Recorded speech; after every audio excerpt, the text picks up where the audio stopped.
Hey, what's up guys? The topic of today's video is voice changes and Discord mobile specifically. Now guys, in my experience, I have not been able to find a way to change your voice on Discord mobile with any of the voice changer apps. I've seen quite a few videos saying all you need to do is this, this, and this, but never actually showing you footage of them doing the thing. Though keep in mind, I am speaking specifically about Android, as I can only speak for an Android devices. That is what I use. And I don't know if maybe there's a way to do it on iPhone. But on Android, from my knowledge, there is no way to do this.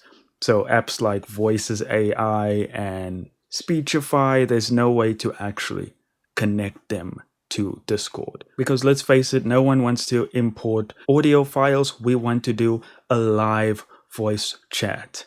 That's it. Thank you so much for watching. Sorry to disappoint. I will see you in the next one. Do consider subscribing and have a good day.